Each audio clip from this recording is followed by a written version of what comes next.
You've seen the best. You've seen the worst. Now here's the rest of both worlds. I'm GayFesh, and I don't bite. Well, that's wrong. I do bite. And I'm Ari, and I will not be complete without you. And today we will be discussing the Star Trek The Next Generation episodes The Emissary, Peak Performance, and Shades of Grey. Because it's the end of the season, and because Shades of Grey is a clip show, we figured we would just wrap them all together, and we're going to be skipping our small talk and just get straight into the episodes. So, Ari, what's our first episode? The first episode is The Emissary. It is the 20th episode of the second season. It aired on the 26th of June, 1989.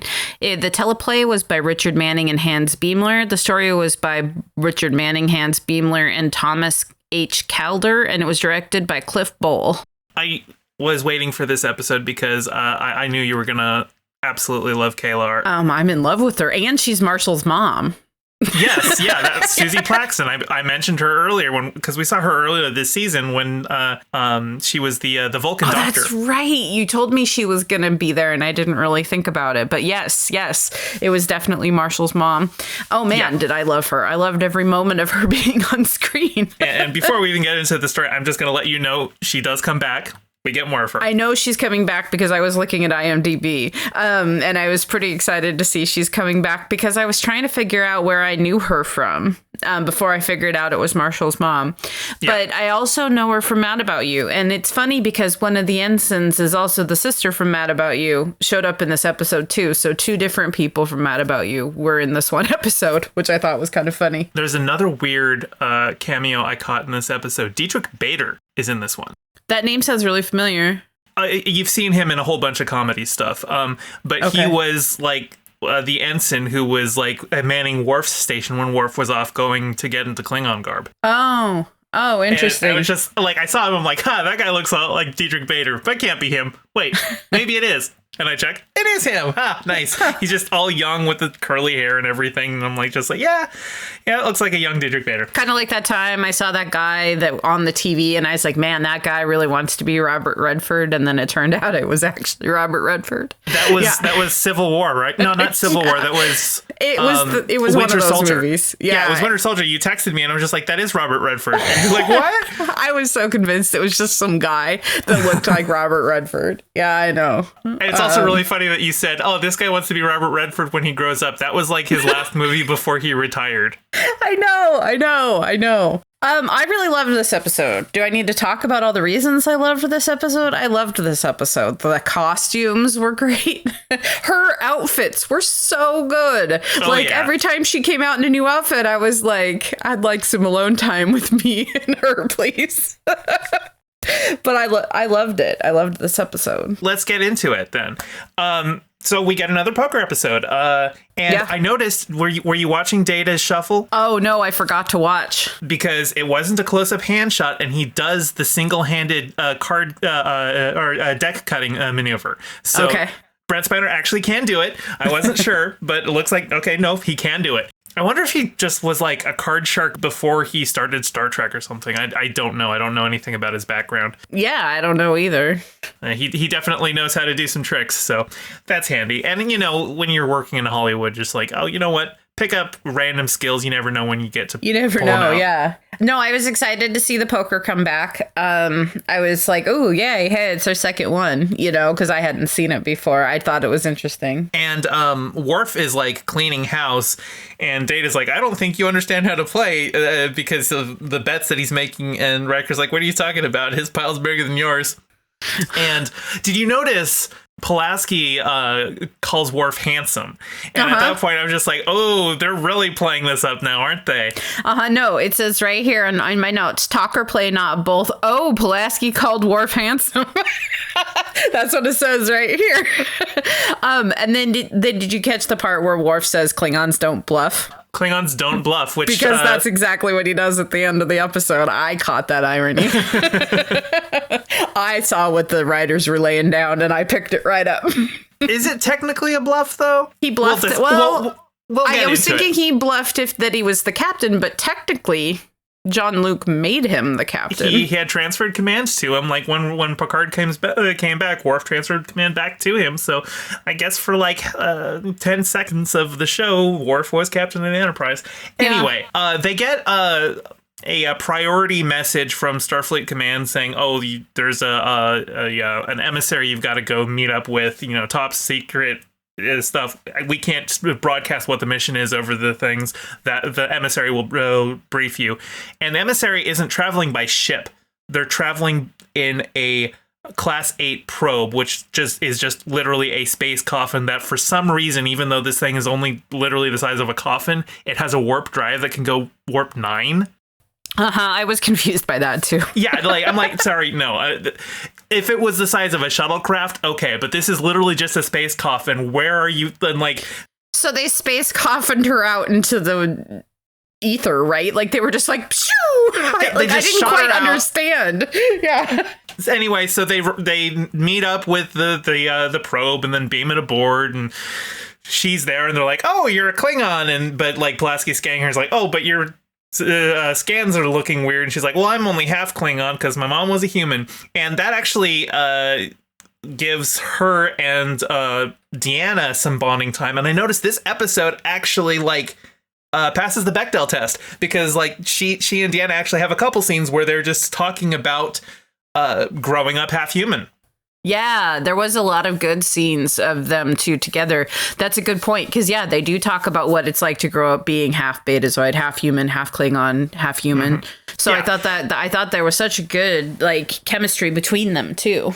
Anyway, so she goes to give them a briefing that there's a Klingon sleeper ship that is due to wake up the crew. And because it's been in stasis for 75 years, when they went into stasis, the Klingons and the Federation were still at war. So they're about to wake up in the middle of Federation territory.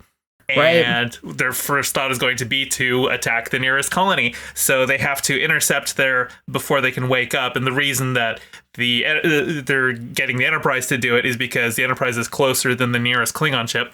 Klingon ship is also on the way, but they're like, "Look, you're closer. They may wake up before any of us can get there." Right. So the plan is, if they're still asleep when they get there, to, just go and disable their wake up routines and wait for the Klingons. But if they wake up, well, Kalar says that there's going to be no negotiation. There's never going to be a way to convince them, because she really doesn't like Klingons. We'll get into that actually, probably more in her next appearance. But she just is like, "Look, these are Klingons at the height of the war between the Federation and the Klingon Empire. You're not going to be able to convince them. You're going to be forced to kill them." And Picard's like, "Well, I can't accept that. So you and Worf work out another way." And she and Worf have a history that isn't quite fully explained, but Worf is very grumpy about seeing her at all. Apparently they did not end things on good terms. Yeah. And she's being her sarcastic, sassy self at him, but he's just not having any of it. But Picard assigns them to work together, and Worf is just like, can you assign someone else? And Picard is like, "Okay, well, do you have personal or professional reasons not to take this assignment?" And he's like, "Personal reasons." And then he pauses "All right, I withdraw." But I gotta say, I think personal reasons are kind of an important reason to maybe not want to work with someone. What if they were your abuser? That's not a professional reason not to work with someone. That's a personal reason not to work with someone, and it's a legitimate reason not to work with someone. I agree. Yeah, I thought that was weird too. But I think they were trying to push Worf and having this interaction with her, but sure. It didn't seem fair. If he's saying, "I'm not comfortable," there's a million other people that could help her on the bridge, or on the ship, I mean. And so it was a little weird. It does make sense for them to work together on this problem, though, because they are the two Klingons on the ship. So they have the best insight into the Klingon mind and the Klingon culture. So, I understand Picard saying, "No, this is going to put aside whatever issues you've got with her. This isn't important." So, I understand Picard having him go through with it. But Kalar seems fixed on there's no solution to this problem. We're wasting our time. Just blow them up. And, they have their little argument, and she gets frustrated and goes off to her quarters and smashes a glass table. Because you wouldn't like her when she's angry. Yeah, she just smashes through a glass table. I was like, oh, luckily she has a glass table to smash through. And Deanna walks right through the door, and she's like, I think you're upset. And Kayla's like, oh, did your Betazoid senses tell me that? She's like, yeah, that I was writing down making fun of it right as she said, oh, did you beta? I was like, oh, good. They're going to make fun of it for me. I don't have to make fun of it. But anyway, Deanna recommends, at first Kayla's like, look, if you're going to be here to be a counselor, I don't want it. And Deanna's like, no, actually, I was going to recommend, if you've got some steam you need to blow off, there are some really good exercise programs on the holodeck. And so she goes and she browses through the selection and finds Worf's Klingon calisthenics program. She does, yeah. Which because I love those monster designs, especially like the skeleton orc. I was so excited to see Skull Guy come back. Yeah, I was like, oh, yeah. Yeah. I had forgotten about him, but I was so excited. So she goes in there and starts beating shit up, and Worf goes to the bridge and he's all grumpy and everything. And Picard's like, all right, dude, I order you to relax. Which, has that ever worked? Can you just order someone to relax? No, it's like telling someone to calm down. Yeah. Yeah. Although I think it's playing on Worf's sense of duty. It's like, it is an order. It's like, okay, I respect Picard. I'll try to do what he wants. So he goes, he's like, all right, I'll blow off steam on the holodeck. But since Kalar's already there, it's like, okay, I guess we're just going to go and do the calisthenics program together, which immediately turns into Klingon sex. With a lot of hand smelling. A lot of hand smelling, and he actually crushes her hands to it drives her nails into her palm.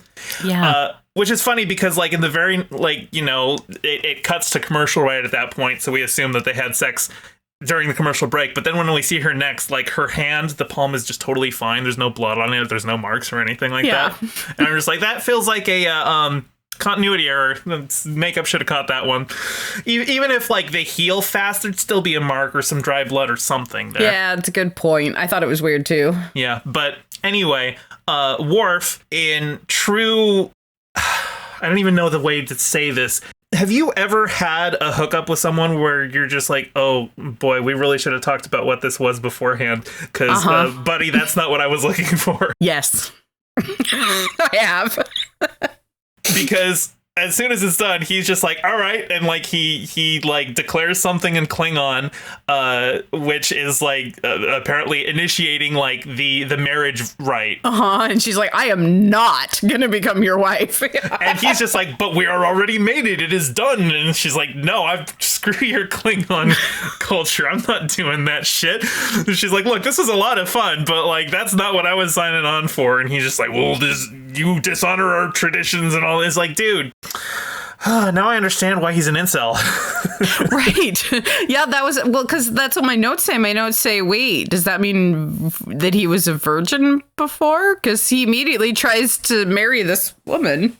Yeah. I don't think he was a virgin before. I think he's just, very pouty that not every woman he sleeps with wants to immediately marry him. By the way, I looked up what he said in Klingon. Because it was a very short phrase, and I was like, oh, I'm curious what it is. And it's Klingon Chi, which translates to, I am a Klingon. Oh, well, so that's what I should have yelled at my wedding then. What it made me think of was, he was a boy, she was a girl. Can I make it any more obvious? It's like, I am a human. You are a human. We mated, and as Kalar said, oh yeah, I know, I was there. Because Kalar's like, we're not getting married, dude. This was just some fun. He storms off, and then the next time they have to go work together, he brings Data on as a chaperone, and Data has no idea that that's why he's there, and she's just sitting there so Data, what do you think is more perplexing, human behavior or Klingon behavior? And he's like, at this point, I got no effing idea. Oh, there was one thing I noticed in Klingon calisthenics. They had swords, and you know what the batleth is? That's the traditional two-handed Klingon blade. It's a double-ended scimitar kind of a thing. I think so. I think I can picture what you're saying in my head. They don't have that yet. I don't think they introduced that in Star Trek until season 4. So its absence here was notable because if it had been invented, obviously that's what they'd be using to fight with. But I liked that Worf kept that calisthenics program stocked with a power glove for her. don't even know what that glove did. She punched with it. I didn't know what it did either. It actually, that makes me think of the spike gloves from the racist Space Wakanda episode. Oh yeah, it does kind Natasha of. Yeah. had. When they meet back together with Data as the chaperone, Worf is still insisting, like, look, there's got to be a way that we can make the Klingons listen. And I'm just thinking, dude, Kalar is half Klingon and she didn't even listen to your marriage proposal. Yeah. So then his idea becomes to cosplay. Also, Worf, you're fully Klingon, and you didn't even listen to her saying she just wanted a booty call. So, like, Klingons listening is obviously not their strong suit. I kind of wonder, though, like, because Kalar is like, look, these are still our options. Either get there before they wake up and keep them asleep, or kill them. And I kind of wonder at what point does Picard's value for life trump the Klingons' internal culture, because like to kill a Klingon is to honor a Klingon, and that's not to say I would ever kill a Klingon, but like, you know, it's one of those really complicated interspecies, interculture things. You know, it's like, at what point are you just imposing your values on another culture? Yeah, and I thought of that specifically when she said, you know, this is what they would want, let them die in battle. And then it cuts to Worf looking over at her. And I thought, is it what they want, though? Like, without even knowing that, like, we've come to a place where the Federation and Klingons get along and stuff. Is it really, like, is them dying under false pretenses a good death? It doesn't feel like an honorable death. Yeah, but fortunately, they don't have to die, because Worf comes up with another solution, which is that once they find the ship, obviously the Klingons have already woken up, and like they fire on the ship before like going to warp toward the nearest thing, so they have to go and catch up with it. But when they catch up and park themselves right in front of the ship, they hail the ship, and it's Worf and Kalar in full Klingon regalia as like the captain and first officer of the Enterprise, and they're just yelling at the Klingons like, have you lost your mind? Why are you firing? And just like, what? This is a trick. This is a Federation vessel. And he's like, dude, it's been 75 years. Did it not occur to you that the war might be over by now? Which I thought was really clever. I thought it was a very clever Worf move. It was a really great move, and as we talked in the beginning, when he said Klingons do not bluff, technically wasn't a bluff, because he had been transferred command of the Enterprise, and the Federation and Klingons are allies. We have the officer exchange program. Yeah. So you can have Klingon officers, even if they were in like Klingon garb, serving on a Federation starship, just like you had Riker serving on the Klingon ship. Yeah. That would be interesting to have a Klingon do that exchange program that Riker did, like a full Klingon that hadn't been trained in Starfleet at all, because we have Worf who's been trained in Starfleet, but we don't have, like, we've never had an experience. Well, I guess we got that experience when Riker went to the Klingon ship. We got to see what they would react to. But you want to see you want to see the opposite. You want to see a full Klingon officer show up on the Enterprise and see how he integrates. Right, yeah. And then because I kept thinking, why did they need to get dressed up in the full regalia? Because wouldn't it be just as powerful to see Worf there in his Federation uniform? I think, well, because they already like accused them of behaving as traitors. I think if they showed up in Starfleet outfits, I don't think they would have respected them, because they wouldn't respect the outfit. They'd be like, well, that's the you're wearing the colors of our enemy. Okay, yeah, that makes sense. So I think, yeah. There's a level of visual trickery going on, because obviously that is not Worf's uniform, but it is a way to help the Klingons who have just woken up slowly realize, oh, our orders are like 75 years out of date. Things have changed. Let's reevaluate. So then they're like, all right, well, we surrender to you. We're not going to fire. And then Worf's like, all right, we're going to send Kalar over there, and she will fill you in on the details while you get while we wait for the other Klingon ship to come, and they'll escort you back to the homeworld. Yeah. And so on the transporter pad, we actually find out that Kalar said, well, you know, I actually was kind of tempted to take the oath. So, it was a little bit more to her than a booty call. Yeah, just a little bit. I mean, I don't think she ever wants to get married, but I guess I'll see next episode. I really liked her. She was a really interestingly written character for Star Trek.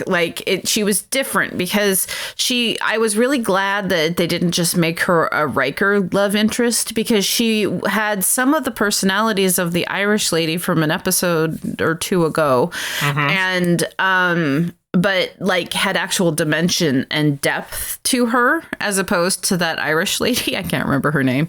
The one that Riker hooked up with. But I was glad that this was that it got to be Worf, because usually when there's, a headstrong female character, they play it over to Riker almost immediately. If Worf wasn't on the ship, Riker absolutely would have had sex with her. Yeah, that would have been a thing. Yeah. And so I was really glad that, that they had written in that backstory. And I didn't really care that we didn't get to know who she was or why they knew each other 6 years ago or whatever it was. I mean, I wanted to know, but I didn't think it ruined the episode to not know.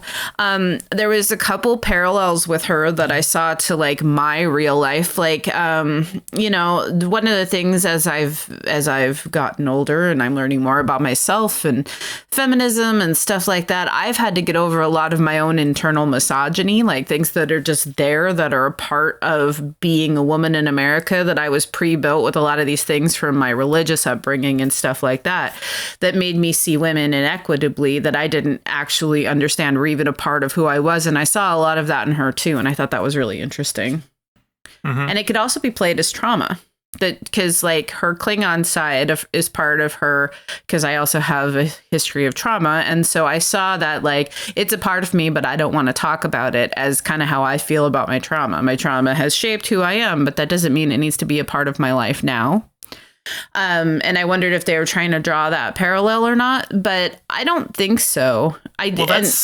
That's interesting that you would say that, because B'Elanna Torres, the Klingon character on Voyager, she's heavily based on Kalar, because she's also half human, and the internal struggle of the Klingon half and the human half, and being raised in two cultures, and we find out with B'Elanna that she actually does have childhood trauma because her dad abandoned her because she was too Klingon.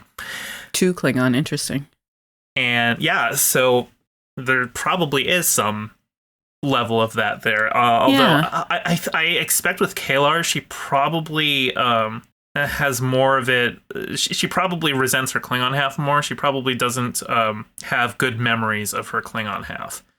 Of the Klingon side of her family. Did they ever say which side she was raised by? Was she raised by both parents? I don't remember if they ever said. I don't think they said. I assume it was, her parents were probably together, at least at some point. I don't know if they stayed together, but we don't know a lot about her backstory. So in Star Trek lore, is this the first half Klingon we've seen? Yeah, I do believe so. Yeah, I know there have been Klingons that have posed as humans in the original series. There was the Trouble with Tribbles. There was a character who was secretly a Klingon. But yeah, as far as Klingon human hybrids, I believe she is the first. Interesting. So let's talk about the other holodecks. So I paused it to see what they were. There was scuba diving on Earth. These were all the options that were up there. I wrote these down too, I think. So scuba diving on Earth, the Klingon Rite of Ascension. So I assume, is that the same as the Pain Sticks? Was that the Rite of Ascension? Hallway, yep. Okay. Then Worf's Calisthenics. And then Shikar Desert, which said it was on Vulcan. That is a Vulcan desert survival course. Interesting. I actually think we see that in an episode of Enterprise. Okay. And then Carnival in Rio. Yep. And then I don't know how to pronounce that place in France. Longchamp. It's a horse racing track, I think. I looked it up. I wasn't sure if it was horses or cars. And two Dixon Hills, which makes sense. Yeah. And I just thought it was just a good collection. They actually put some time, even though it was on the screen for all of 2.5 seconds, because I had to back it up and pause it. I thought it was cool that they put all those details in there. I thought it was cool. References to earlier episodes. Yeah.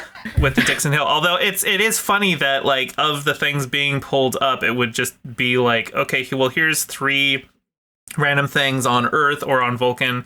Then here's a couple episodes having to do with Picard. And then there's Worf. And then it's okay, well, who else uses the holodeck? I imagine it's the entire crew. Why are there so few files? I know. I thought I did have that thought, but I thought it was nice that they at least threw those details in there. Yeah. Also, like, because she asked for like exercise programs, and like the stuff that was being displayed, like Dixon Hill, that's not an exercise program. That's not, no. That's a hollow novel. And you know, obviously, like racehorsing, I mean, or horse racing, you know, that could be like, if you're the one riding the horse, that can be some kind of exercise. Yeah. And you know, the desert survival course, obviously. Right. But yeah, like, I don't know why Dixon Hill would be showing up there. That is true. I didn't think about that part, because she did specifically ask for calisthenics or exercise or whatnot. But I mean, I just thought it was clever. I liked them all on there. There was one thing I noticed that Worf said to the Klingon captain that really stuck with me. And he said, "Welcome to the 24th century." Mm-hmm. Why would you say a human date to the Klingons? To the Klingons. It's a good point. Maybe at this point the Klingons have adopted the Federation calendar. I can't imagine they would have, but it's slightly possible.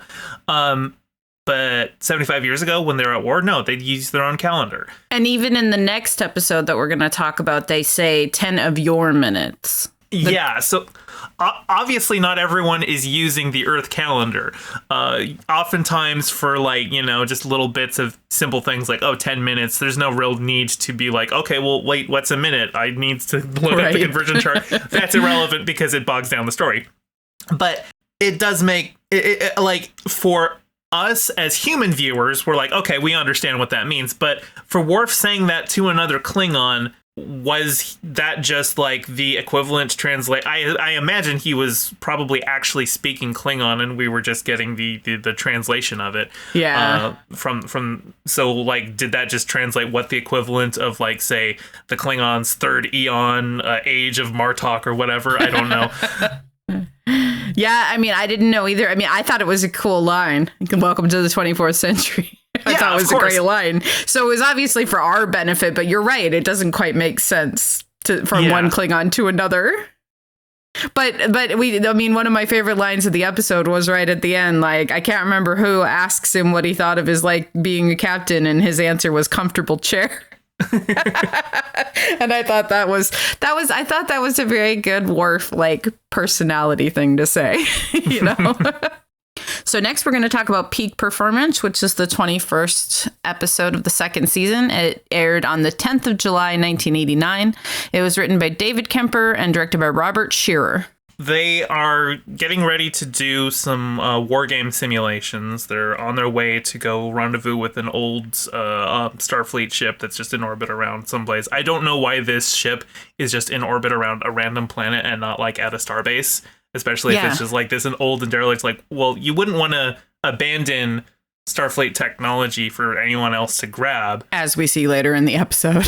Its warp drive isn't working, so if you couldn't, like, tractor it to the nearest starbase, shouldn't you, like, scuttle it? You'd think, like we've seen them do with other ships. Yeah, but no, it's just in orbit, and they're just around a random place, barely working. But they're heading over there. But they've brought on this advisor who's, like, supposedly, like, he's like a master strategist, and he is, like, the smuggest little prick. Oh, he's awful. He's so egotistical. He has this just, like, haughty every time he, like just judging everyone at every moment. And, like, you can tell, like, Pulaski especially is just like, I want to knock this asshole down a peg. Yeah, she hates him. But the idea is that Riker will take the USS Hathaway, which is the lesser ship, which it's a Constellation class starship, which is the same model as the Stargazer, which is the one Jack Crusher died on, right? Correct. Before they, as Riker is assembling his crew, before they go over there, he challenges the guy to a game of Stratagema, which is a strategy hollow board game thing. The dumbest looking game I've ever seen. Which is played, you put, like, 10 little finger probes and you just wiggle your fingers to play it. And I'm just like, this is the most unintuitive game I have ever seen. It looks even stupider than people playing VR. But apparently it is, like, you know, just the game where it's like, you know, that's got a very high ceiling of skill. and this guy is like a 3rd level grandmaster or whatever, and Riker's just challenging him for the fun of it to say, hey, you know what? He's like, I know I have no chance of beating this guy, but I want to be able to say that I did. And I was just thinking, like, yeah, like, if I met Gary Kasparov, I would totally let him kick my ass in chess just so I could say, yeah, I played chess with Gary Kasparov. Yeah, exactly. But because he beats him, and he beats him like just soundly and like instantly, and Pulaski's just like, no, that's... Pulaski looks over at Data and goes, oh, I bet Data would kick his ass. And like she, you know, asks Data to play him, and he's just like, oh, I don't know why I would. I have no interest in playing that.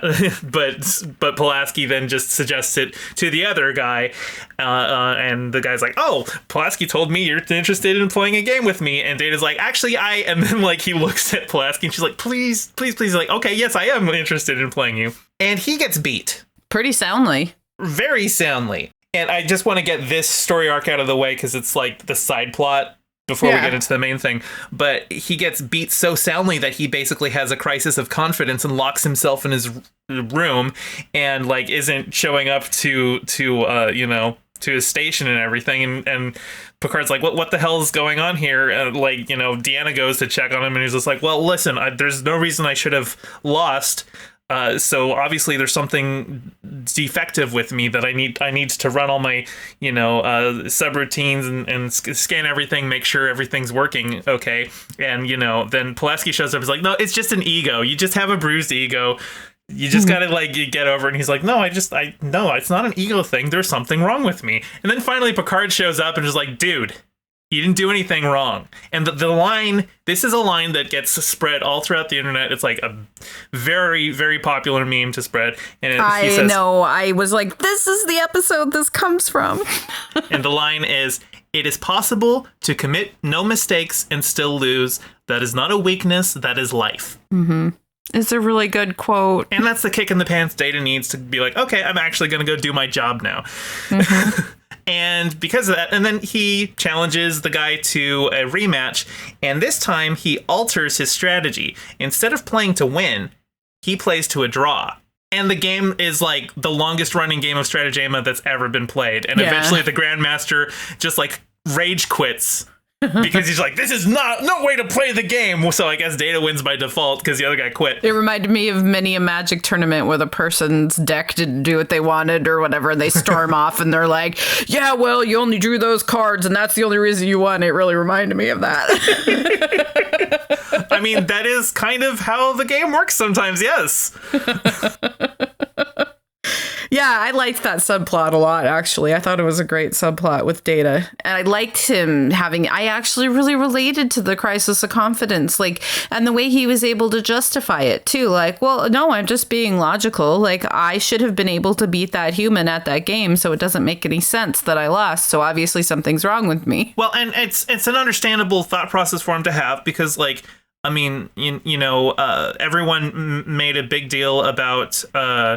was it Deep Blue beating Kasparov? Mm-hmm. And back then, when we were just getting to the realm of supercomputers that were able to play chess at that level, what you don't hear is that Kasparov beat Deep Blue like 6 times before that. But now, supercomputers, they're unbeatable. Yeah. The Grandmaster cannot beat them. The best they can play is to a stalemate. So it does seem weird that Data, who's clearly more advanced than any computer we've got on Earth today, why he would lose a game like that. I thought maybe there was more luck or something to the game that they were going to try to describe because they talked about luck versus skill a few episodes ago. Uh-huh. But I kind of liked where they took it. I mean, without explaining the rules of the game, we have no idea why the dude won over Data. Like, we don't know the rules of the game. They were waggling their fingers at a screen, So what I kind of gleaned from the game is that it's obviously a real-time game. Because there is even a move counter where the Riker lost and he had only done 23 moves and the other guy had done 100. So there's clearly an action per minute skill level there. But obviously that's not a problem for Data. Data can calculate so fast that he should be able to make so many moves per second that it probably caps out. There might be a limit on the game of how often you can make moves per second, but Data would easily cap that out. I'm sure he'd optimize for it. But I don't know. it seems weird. And again, this is the show where in a couple seasons, Deanna's going to beat him at chess because there's more to chess than just logic. And that was the stupidest writing the show's ever had. Yeah. So you got to remember, especially also like in the original series, whenever Kirk and Spock would play chess, Kirk always beats Spock.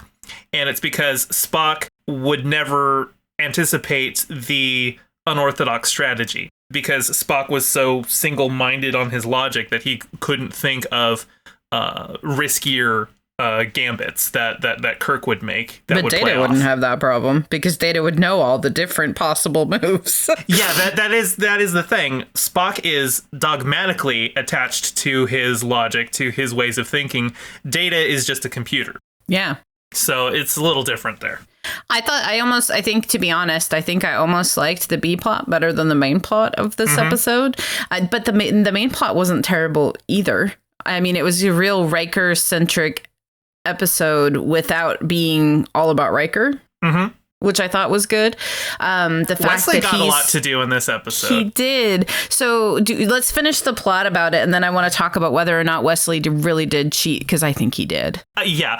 So once they get to the Hathaway, Riker's able to pick his crew, and he brings Geordi over. And I'm trying to remember, did he bring any other like named characters other than Wesley? Worf. That's right. Because when it's he most asks the Worf, boy band, just no Data. Right. Yeah.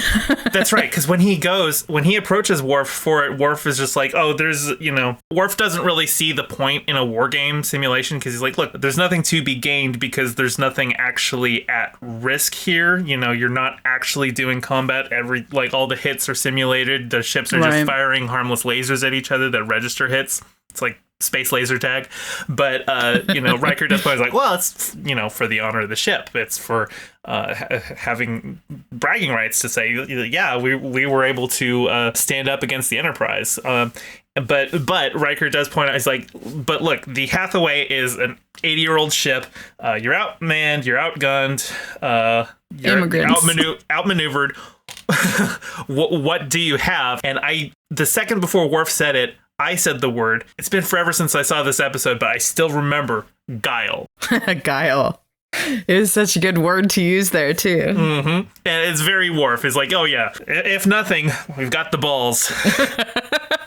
So, and in the end, really, if he hadn't had Worf, he would not have won the game, even before the Ferengi showed up. Well, because he was outgunned, outmanned, outnumbered, outplanned, and he's going to need his right-hand man. I'm sorry. I've been waiting to make that joke too. I just was waiting for time to make it, because every time I hear outgunned, outmanned, I can't help but being like, immigrants, we get the job done.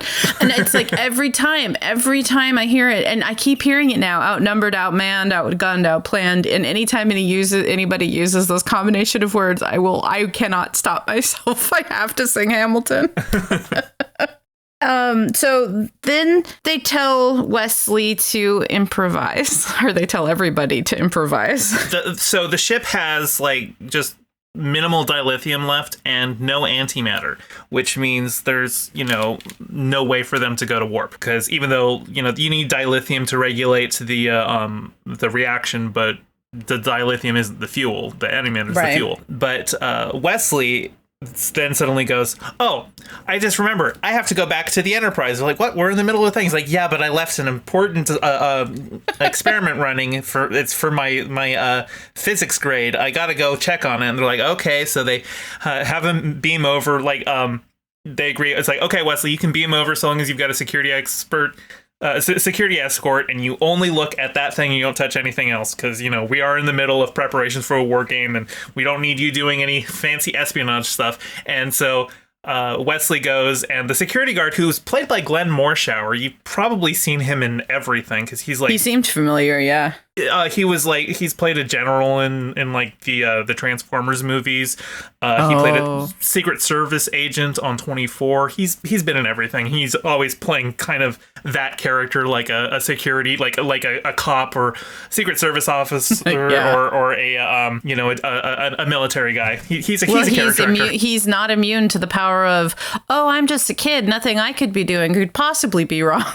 Well, very obvious that he's not an engineer and he doesn't know anything, because Wesley's just like BSing that's like, oh no, this is ruined. I'm going to have to take this to the transporter pad and beam it into space to properly dispose of it. And like the guy's like, fine, just let's hurry up.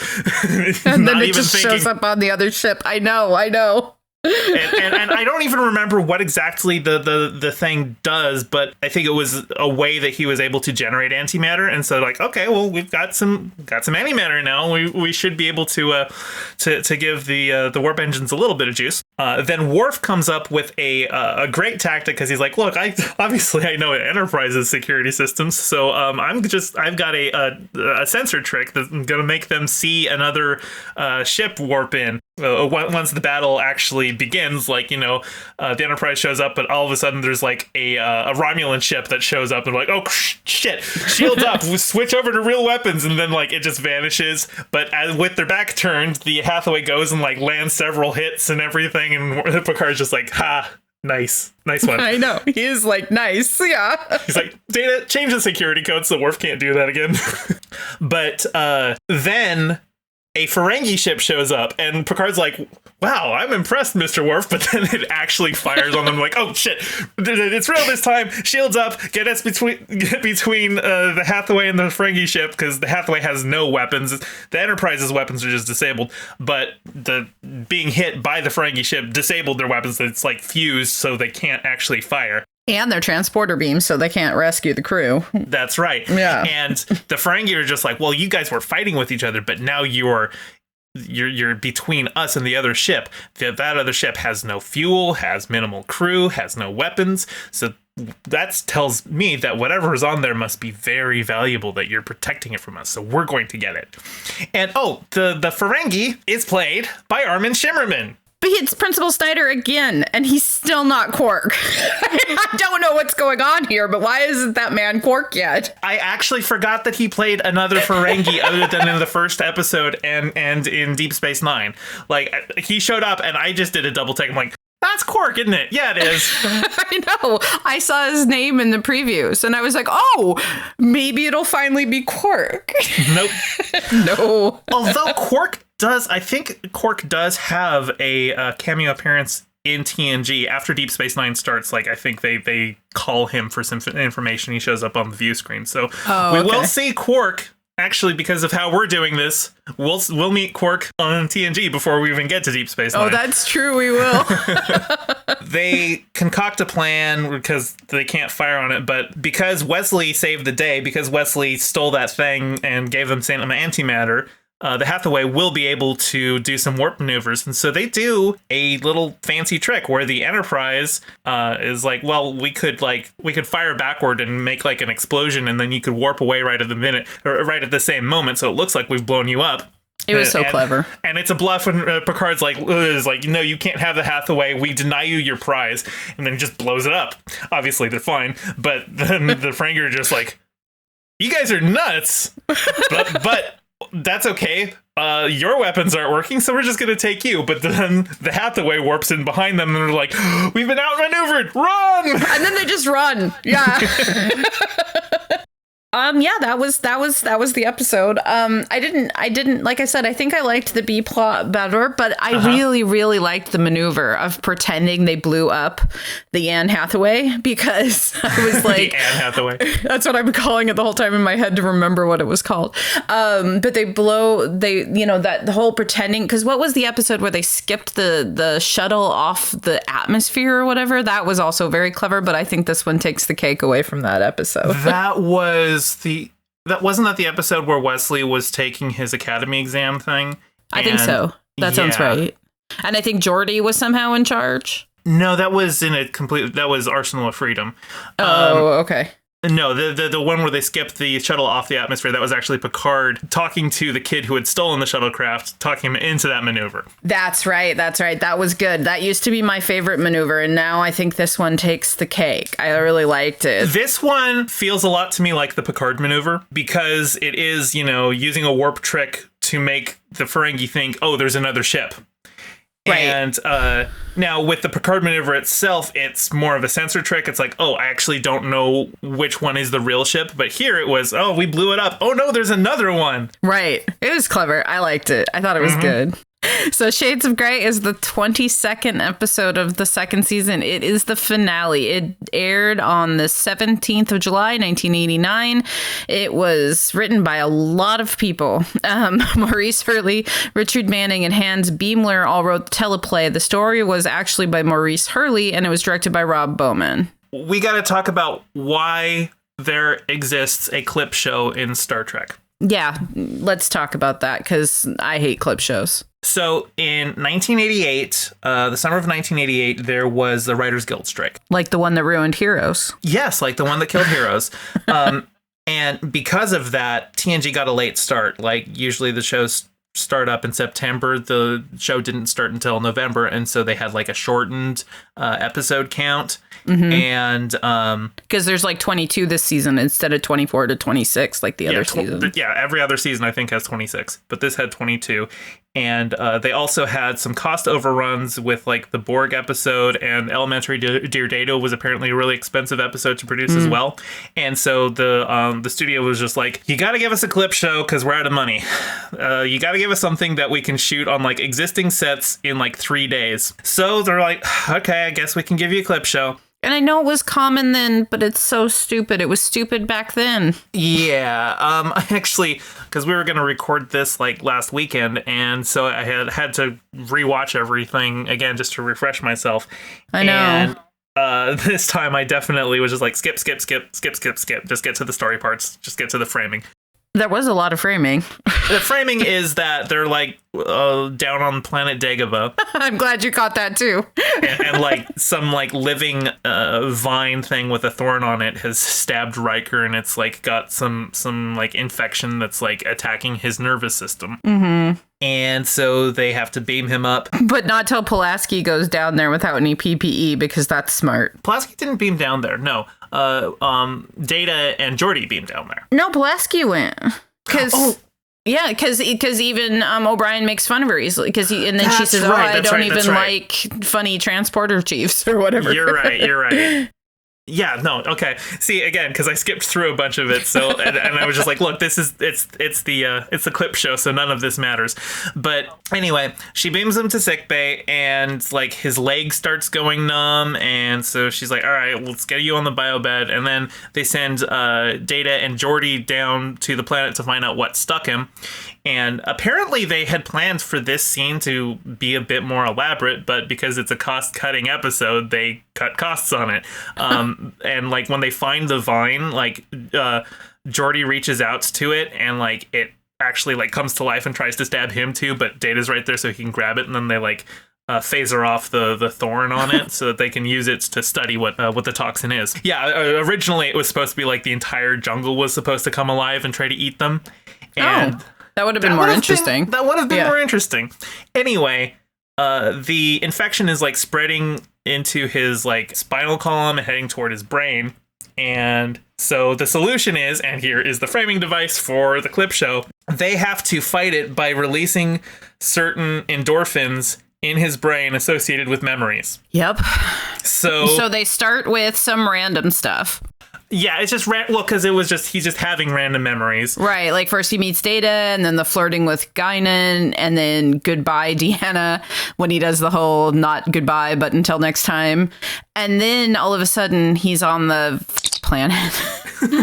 Yeah, like, and because Deanna's there because she can sense his emotions, so she knows what kind of memories he's having, but they find out as he's going through all of his erotic memories that that's actually making the infection worse. And so they're like, okay, well, we need negative memories to bring up. So they bring up Tasha dying. Immediately. They're like, oh, let's switch from this quick, like, it was like, the planet, minuet, one nipple shirt, Irish girl. And then it was like, oh, hey, this isn't working. I know. Let's make Ari watch Tasha die again. I was like, what? I was writing notes, and my notes just say no with like 20 O's because I wasn't expecting it.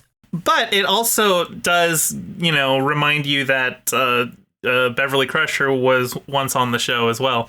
It does. I know. I was so excited to see her, and I was like, next episode, my friend. It's funny, too, because you had, like, texted me beforehand, and you're like, I'm going to make a prediction about this episode. Because you knew that the framing device was, like, Riker had a medical emergency, and you were That's all I knew, was it was a clip episode, and Riker was sick. So you predicted that it was going to be, like, a big reveal that they get Beverly back on the ship so that she can treat him. Yeah. Nope, this is a cost-saving episode. I think there was only 9 actors on set for any of it. Like, it's the lowest actor count for any show. Yeah, no, I see why now it wouldn't have worked, but my Worf idea was and Wesley clever. aren't even, like, they only show up in the clips. They weren't acting in this episode, and they only use, like, the alien planet set and sick bay. And did they even visit the bridge? I don't think they used the bridge. I think it was just sick bay, the transporter room, and the alien planet, and that's it.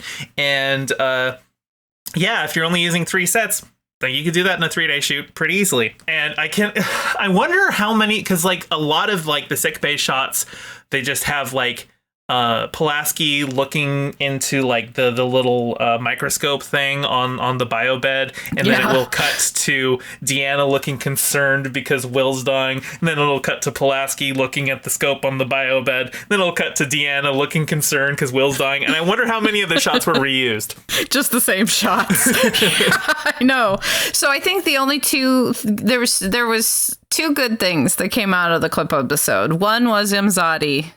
Yes. And this isn't a good thing, but she called him Will, and I was annoyed.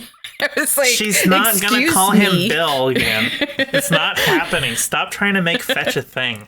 Stop trying to make Bill happen. Yeah. But she said it twice, and now she's just suddenly calling him Will. I call BS. Maybe she was replaced by one of those vicious vine things that like took human form. Maybe. But in the end, he defeated it with the power of memories, like some Kingdom Hearts nonsense. But I was just glad to see the episode was over. Well, and also he like woke up, he's like, man, you wouldn't believe the dreams I've been having. And Deanna's like, no, I was listening the whole time. I was spying on your dreams. I definitely was there. I mean, so I didn't hate it, but this is the only clip episode I ever have to deal with, right? Technically, the series finale of Deep Space Nine has like a brief segment of clips where just people are remembering things that happened, but it's like a 5-minute segment. It's not okay. So it's not like this. No, it's not a full clip episode. It's just here are some clips. So you could technically call it a clip episode, but it's not the focus of the episode. It wasn't a cost-saving measure. It was a let's remember the show because it's ending. Can you think of a clip episode that's ever been good in any TV show ever?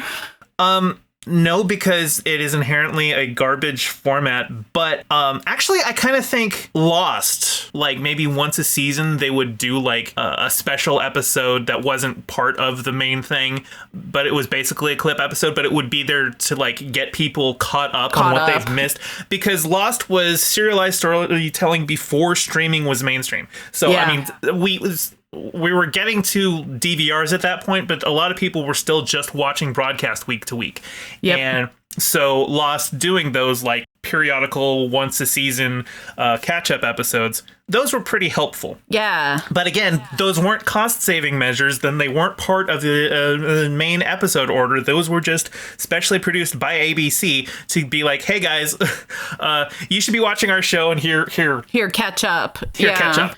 Because I watched the first season or 2 on DVD. That's how somebody got me into it. They just handed me the DVDs, and then I started watching it live. So I remember these episodes you're talking about, and they were helpful. But I'm struggling to think of a time that I ever was like, oh, hell yeah, that clip episode was great.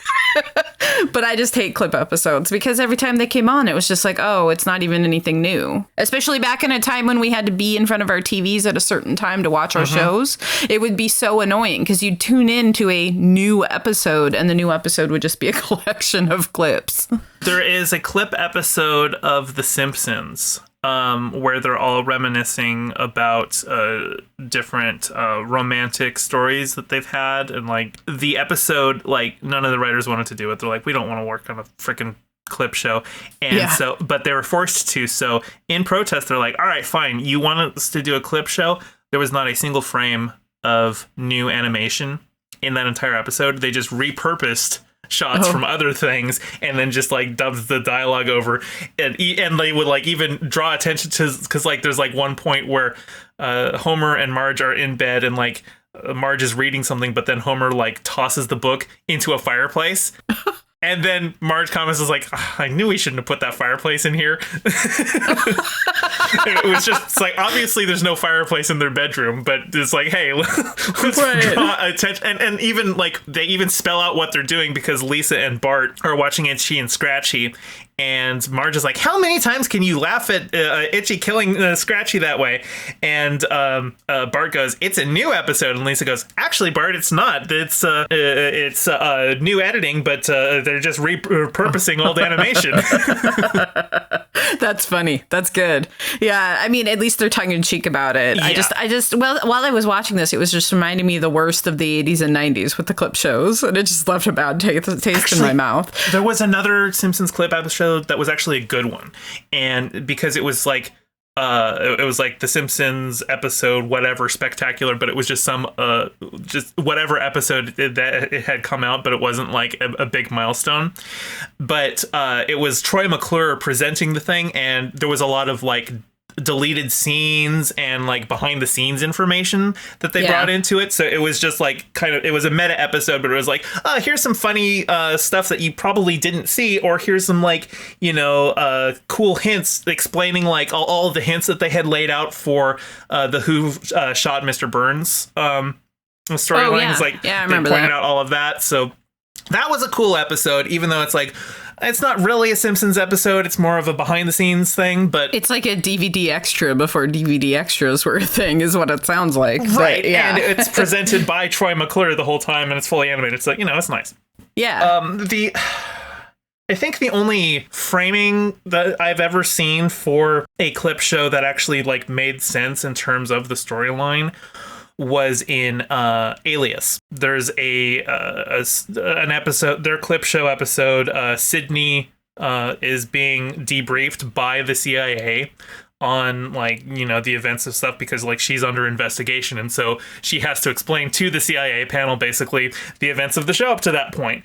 And so that is the framing for it, but like it still like progresses the story because she's under investigation, and here is the episode where she's under investigation. It's still annoying because it's a clip show, but at least I'm like, okay. There's at least a real reason, because like this Riker reason wasn't a real reason. No. Like, and the Office one, I feel like I've talked about this before, but the one on The Office I always skip is the framing devices. They're being bought by Sabre, which is a real thing that happens in the show. And so it's like the insurance person is here to investigate the office to see if it's worth the money. And that's the framing device. So there's clever framing devices, but it doesn't make clip shows better usually, but they're still clip shows. But I mean, it was a weird way to end season 2, but I mean, man, we're at the end of season 2. Yeah, we are. I know. Let's talk about that. Yeah. I didn't really prepare anything like I did for the end, where I thought about it and decided what I wanted to say. I'm really enjoying it still, but I feel like this season I really got to know the characters. Like I probably have shot Data way to the top of he's probably up there with the Wesleys. Like this season I thought Wesley was really weak, and I think half of the reason is his mom wasn't here. I think that had a lot to do with it. Yeah, I agree. I think they didn't know what they were going to do with the kid, because Wesley has quite a lot to do in the first season. A lot. Yeah. But it feels like they're like, well, I mean, we fired Gates, but we didn't fire Will Wheaton. So we're in an awkward position where why isn't the kid leaving? But then most of his scenes in the first season, a lot of times were with his mom. I was thinking of the times he saved the ship solo without her, but they didn't even lean on that. But you're right. A lot of his good scenes, like the ones where you really like Wesley, are the ones with his mom. Fortunately, she's coming back. So, we get to have some Wesley mom time. Good. Yeah, he's kind of taken a back seat. And like in peak performance, it was pretty noticeable that he actually got something to do this time, because usually he was just sitting there flying the ship. Even on Wesley-centric episodes, it wasn't very Wesley It was just like, this could be any kid. It didn't necessarily have to be Wesley, but I'm hoping that changes. But I mean, I understand why they're not focusing on him as much, but we got so much Worf change this season, that Worf has like shot up for me. And I feel like Worf, Riker, Data, and Geordi had the strongest season. I think Worf especially, the Emissary they left it on such a strong episode. Yeah. And that episode, has ramifications going forward just because of Worf and Kalar, and she's coming back. She's such an important character. Like I can't talk about why, but you're gonna understand why once she comes back. Does she come back with a kid? I can't say anything. Okay. But yes. It was, well, not only the Emissary, though. There was the second episode where Worf was pivotal to the war games and to saving them when it came time. So he had 2 really strong episodes there at the end. And so did Data had the episode with his Crisis of Faith right at the end. And then Riker had his, they even said he's the best. They had Picard say he is the best in that last episode, not including the clip episode. And I was like, so they really they left the season on super strong Worf, super strong Data, super strong Riker. Well, they didn't end the season on super strong Riker. They ended the season on super weak Riker. That's true. I just want to pretend that episode doesn't exist, apparently. It's easy to forget that it exists. I think the best thing that you can say about Shades of Grey is what a send-off to Dr. Pulaski. Right, because that was what I was just going to say, is let's talk about Pulaski. So right as she starts to grow on me, now she's gone, right? Like, is she ever coming back? Or is it just going to be when season 3 starts, I'm never going to see Pulaski again? You're never going to see her again. I don't even think anyone ever mentions her again. I don't think she's brought up at all. I think people just forget about her. Poor Diana Muldaur. Like, she wasn't a very popular character with the fans or even with the cast. Like, she didn't really get along with the crew as much. And actually, apparently, a bunch of the cast were, going and, pestering Gates. They're like, hey, please come back to the show. We miss you. Come back to the show. We don't like this new doctor. Well, yeah, I mean, it was the way she was written. I don't know what she was like when the cameras weren't rolling. But the way she was written, she wasn't written very well. But I actually had started to like her by the end. And, I tried really hard. You asked me at the first episode of season 1. You said, keep an open mind. Yep. She's gonna leave. And now she has. And yeah, here she's gone now forever. But I mean, she had some really strong episodes. And she actually, when she was encouraging Data to go against Uptight Man, I don't remember what his name was. I don't remember his name either. In Stratagem. I'm not saying it right. Yes, that's what it is. When she told him that, I was like, oh, she actually likes Data. I mean, which is such a change from calling him Data and saying he's not a real person and all that stuff she was doing in the first season or the first part of the season. So I gave her a chance and I ended up kind of liking her. And now she's just gone forever. But I mean, I don't really like her. I'll be extremely happy to see Gates McFadden come back. It was actually Jessie Gender. I think she had tweeted when they announced with Picard season 3 that the whole cast was coming back, the TNG cast. She was just like, are they ever going to address what happened to Pulaski? Like, this is probably the last opportunity. Are they at least gonna have a line of dialogue that mentions her? It would be funny if they were just like, remember that time Pulaski? And they all go, who? Guys, it's been so long at this point. But yeah. Or it could even be like somebody mentions a planet. They're like, oh, that's the planet where she died off screen between seasons. So when Gates I guess I'll find out when I watch it. You do not need to explain it to me. To be honest, I almost started watching the next episode just to see how they reintroduced her. And I was like, no, you must wait. You can't just do that. So I'm excited. I'm excited for season 3. I am excited for season 3. But speaking of waiting, we are actually going to be taking a couple-week break with the podcast. We're going to recharge and come back refreshed with, ready to go with some new episodes. We are, yeah. It'll be our first actual break since we started doing the podcast. And I think a couple weeks and we'll be back. But then we'll do season 3. I'm really excited about it. I think it's going to be exciting. Is this the one with Rest of Both Worlds in it? Yes, that is the season finale. That is season Is 3 it? and Okay. 4. Yes, so I'm looking forward to it. Well, I guess that's it for now then. We'll be back in a couple weeks. Thanks for joining us today. I'm Ari. and I'm GayFesh. And until next time, Live long and prosper. thanks for watching. Make sure to like, comment, subscribe, and ring the bell to get notified when new episodes come out. We're on Twitter at Rest Both Worlds. Join our Patreon at patreon.com/restofbothworlds for bonus content and hear your name at the end of each episode.